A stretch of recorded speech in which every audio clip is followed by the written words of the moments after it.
Raha anatin'ny vaovao mikasika ny fifidianana izay ihany raha ny tatitra amin'ireo vokatra mbola tsy feno momba ny voka-pifidianana solombavam-bahoaka kosa tao amin'ny distrikan'Analalava faritra Sofia dia mitarika ny kandida laharana fasivy amin'ny bileta tokana tao an-toerana. Misy anefa ireo kandida izay tsy manaiky izay fanadihadiana.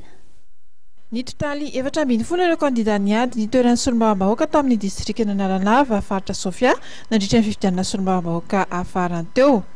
Omaly dia kandida 3.7 tamin'izy ireo no nanapa-kevitra ny hanondrina ny hery ary nametraka ny fitoriana teo anivon'ny CES mbola taoriana ny fanangonana profo momba ny fisian'ny tsy fanaran-dalàna sy ny osika ary alabato voalazan'izy ireo izay nataon'ny kandida iray. Nampiasa anty bulletin précoché ity zany zay tratra avant l'élection tratra ny président ny ovek tao Analalava zany ka izy no nazahoany an'ity. De faharoa koa zany au moment d'élection bureau de vote numéro 1 tao Analalava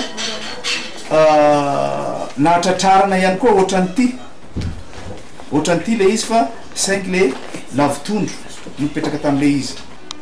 Misy ihany koa ny fampiasana vola ny président fokontany ny membre ny bureau de vote dia omeny vola daholo zay nilaza fa zaheny namena vola 1 million ary zay tsy nandray zany de hatoniny any an-trano mihitsy zany apetraka an'le vola de votery zany tsy maintsy mandray le olona ohatran'izay koa ny membre ny bureau de vote.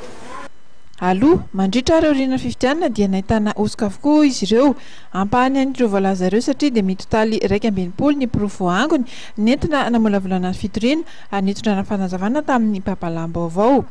Raha nahitana olona kosa tao amin'ny fifidianana solombavam-bahoaka dia nilamina raha ny fanazavana ireto kandida ireto ny fifidianana filoham-pirenena tany an-toerana.